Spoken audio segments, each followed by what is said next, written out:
विद्यार्थियों विद्यार्थियों आज हम पढ़ेंगे ठोस, द्रव और गैस में अंतर, वो भी बहुत ही शानदार तरीके से। ओके, तो विद्यार्थियों यहाँ पर मैंने ठोस, द्रव और गैस में अंतर का हेडिंग लगा लिया है और ये उनके जो गुणधर्म है उन्हें मैंने यहाँ पर लिख लिया है। ओके, तो आइए विद्यार्थियों बिल्कुल भी देर न करते हुए मैं इसे समझाने का प्रयास करता हूँ। ठीक है, तो यहाँ पे हमने लिखा है विद्यार्थियों पहला ही गुणधर्म आकार और आयतन। आकार क्या होता है विद्यार्थियों? तो आकार का मतलब यहाँ पे साइज से नहीं है विद्यार्थियों, यहाँ पे शेप से है, बनावट से है। ठीक है, तो ठोसों का जो आकार होता है वो कैसा होता है? निश्चित होता है। क्यों? क्योंकि ठोसों की जो सीमा रेखा होती है विद्यार्थियों वो एकदम फिक्स होती है। जैसे इसकी सीमा रेखा इतनी ही है, अब ये इसके आगे तक नहीं जाएगा, ये इधर नहीं जाएगा विद्यार्थियों। ठीक है ना, तो इसकी जो उसकी सीमा रेखा है विद्यार्थियों ठोस का, वो क्या होता है?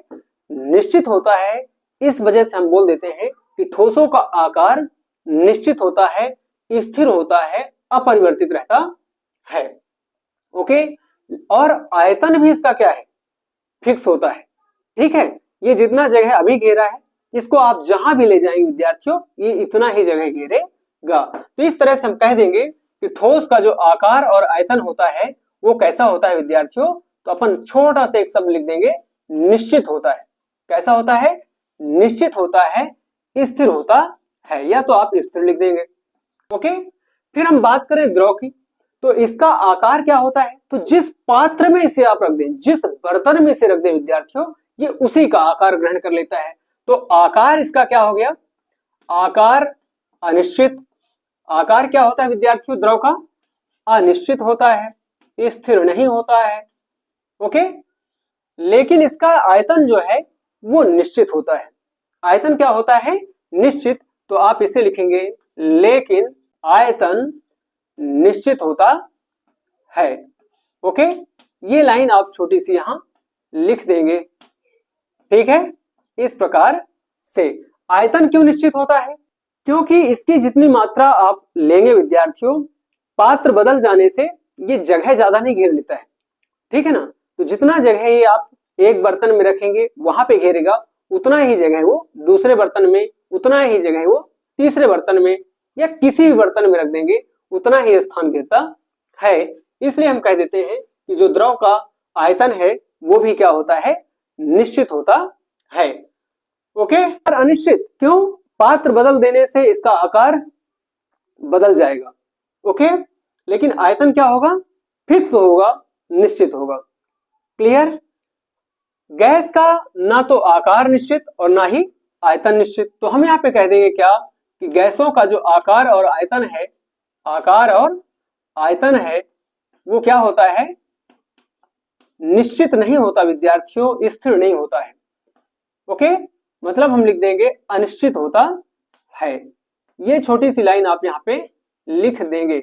ओके, जो गैस है विद्यार्थियों उसका आकार और आयतन अनिश्चित होता है। कैसे? इसे भी थोड़ा समझ लीजिए। आकार क्यों? जिस पात्र में रखेंगे ये उसी का आकार ग्रहण कर लेगा। ओके, आयतन क्यों?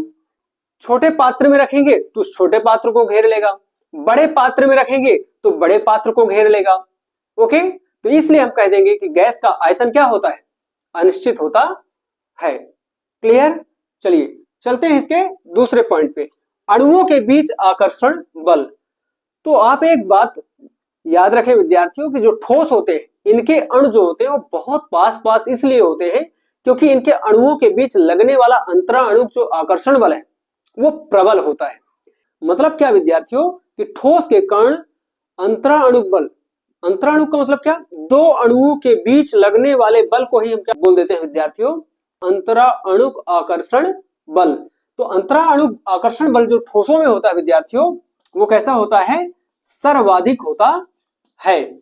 सबसे अधिक होता है विद्यार्थियों, सर्वाधिक, सबसे अधिक। विद्यार्थियों द्रव के अणुओं के बीच अंतरा अणु का आकर्षण बल ठोसों की अपेक्षा क्या होता है? कम होता है। ठीक है, यदि अंतरा अणु का आकर्षण बल इसका भी इतना ही होता विद्यार्थियों, ठोसों के बराबर होता, तो फिर यहाँ पे कोई द्रव नहीं होता इस पृथ्वी पर। क्लियर? तो हम क्या कह देंगे यहाँ पे कि ठोसों के अपेक्षा क्या होगा अंतरा अणु का आकर्षण बल? कम होगा तो कम होता है। ओके, ये लाइन यहाँ पे हमें लिख देना है। क्लियर? अंतराणु आकर्षण बल के कम होने के कारण ही जो द्रव होते हैं विद्यार्थियों, उनमें बहने का गुण पाया जाता है। और यहाँ पे जो गैस होते हैं विद्यार्थियों, इनमें अंतराणु आकर्षण बल बिल्कुल नगण्य होता है, इसीलिए बहते नहीं विद्यार्थियों, ये उड़ते हैं। ओके, तो इनमें क्या होता है, अंतराणु का आकर्षण बल नगण्य होता है, न्यूनतम होता है। ठीक है, इसीलिए जो गैस है विद्यार्थियों, वो क्या होते हैं विद्यार्थियों, उड़ते हैं, बहते हैं। ठीक है, क्लियर? चलिए करते हैं इसके तीसरे पॉइंट की बात। तो ठोसों का जो गलनांक और क्वथनांक होता है वो सबसे अधिक होता है। क्या होता है? सबसे अधिक। अब गलनांक और क्वथनांक की रही बात विद्यार्थियों, तो क्या है आप जानते होंगे। गलनांक क्या है? जिस न्यूनतम ताप पर कोई ठोस पिघलता है और जिस अधिकतम तापमान पर कोई द्रव वाष्पित हो, उसे ही क्या कहेंगे हम? क्वथनांक कहेंगे। तो न्यूनतम तापमान जिसमें कोई भी पदार्थ पिघले, गले, उसी को क्या बोलेंगे? उस पदार्थ का गलनांक। और उस अधिकतम तापमान को जिसमें कोई पदार्थ वेपर बनाए, वाष्प बनाए, उसी को क्या बोलते हैं? क्वथनांक। क्लियर? तो इसमें जो है ठोसों का गलनांक क्वथनांक क्या होता है? वो सबसे अधिक होता है। सबसे अधिक का मतलब विद्यार्थियों द्रव और गैस से ज्यादा होना। ठीक है, ये क्या होता है? इसका अपेक्षाकृत कम होता है। गलनांक क्वथनांक अपेक्षाकृत द्रवों का ठोस की अपेक्षा कम होता है, ये लाइन लिखेंगे। और इनमें न्यूनतम क्या होगा? न्यूनतम होता है विद्यार्थियों। चलिए अगले पॉइंट की बात करें, घनत्व। घनत्व का मतलब होता है घना, घनापन, पास पास होना। तो ठोसों के कण सबसे पास पास होते हैं, द्रव के कण अपेक्षाकृत दूर दूर होते हैं ठोसों से, और गैसों के कण जो होते हैं विद्यार्थियों, वो सबसे दूर दूर होते हैं। तो हम सीधा लिखेंगे विद्यार्थियों, जो घनत्व होता है वो ठोसों में सबसे अधिक होता है। ठोस का घनत्व सबसे ज्यादा होता है विद्यार्थियों, सबसे अधिक होता है। क्यों होता है? क्योंकि इनके कण अर्थात ठोसों के कण बहुत पास पास होते हैं, और द्रव का जो कण है विद्यार्थियों अपेक्षाकृत दूर दूर होता है, इसलिए हम बोलेंगे इनका घनत्व अपेक्षाकृत ठोसों की अपेक्षा कम होता है। और इनका क्या होगा विद्यार्थियों? गैस का इनका जो घनत्व होगा वो सबसे कम होता है, सबसे कम होता है। क्लियर? ये लाइन आपको लिख देना है। बात करें संपीड़ितता की, तो संपीड़ितता एक ऐसा गुण है जिसके कारण हम किसी भी वस्तु को, पदार्थ को दबा सकते हैं। ठीक है, तो जो ठोस होते हैं विद्यार्थियों, आप इसको दबा नहीं सकते। ओके, तो ठोस क्या होते हैं? असंपीड्य होते हैं, मतलब हम दबा नहीं सकते। तो ये क्या होंगे? असंपीड्य, जिन्हें हम प्रेशराइज नहीं कर सकते, असंपीड्य होते हैं, इन्हें हम नहीं दबा सकते। ओके, इन्हें भी नहीं दबाया जा सकता, लेकिन न्यूनतम थोड़ी सी बात हम कर देते हैं यहाँ पे कि इन्हें थोड़ा सा दबाया जा सकता है, ऐसा करके न्यूनतम, नगण्य। तो इनका जो संपीड़ितता है विद्यार्थियों वो कैसा है? नगण्य है। और इन्हें तो आप प्रायः हवा में, जो ट्यूब में जब हवा डालते हैं विद्यार्थियों, तो आपने देखा होगा कि एक छोटे से एरिया में हम, एक छोटी सी जगह पे हम बहुत ज्यादा हवा डाल देते हैं। कैसे? चूंकि गैसों की जो संपीड़ितता है वो सर्वाधिक है। ठीक है, तो हम कम क्षेत्रफल में ज्यादा से ज्यादा हवा भर सकते हैं, ज्यादा से ज्यादा हवा को रख सकते हैं। इसीलिए हम बोलते हैं क्या, कि जो गैस होती हैं इनका जो संपीड़ितता का गुण है वो सर्वाधिक होता है। तो कुछ ना कुछ इसमें सबसे ज्यादा आया विद्यार्थियों, और वो ये कि इनकी जो संपीड़ितता का गुण है वो सर्वाधिक होता है। तो इनमें संपीड़ितता का गुण सर्वाधिक पाया जाता है, सबसे अधिक पाया जाता है, सबसे अधिक पाया जाता है। ओके, तो गैसों का जो संपीड़ितता है वो सबसे अधिक होती है। रही बात इसके उदाहरण की, तो आप जानते हैं ठोस में आप क्या लिख सकते हैं विद्यार्थियों। तो जो मेरे हाथ में है वही एक चाक ठोस है। ये आपको ग्रीन बोर्ड दिख रहा होगा विद्यार्थियों, ठीक है ना। तो ये हरा बोर्ड, ये भी तो ठोस है ना।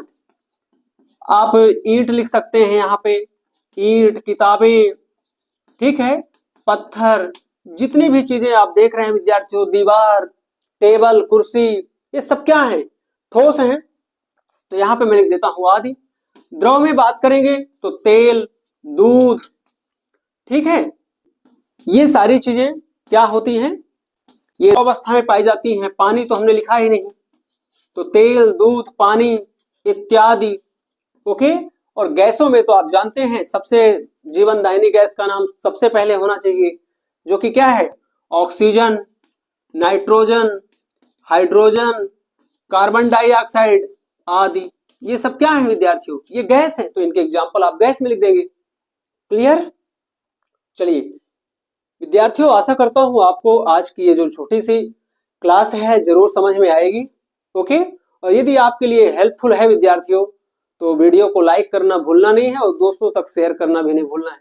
और यदि आप खुद चैनल पर नए आए हैं विद्यार्थियों, तो चैनल को सब्सक्राइब भी कर लें। धन्यवाद।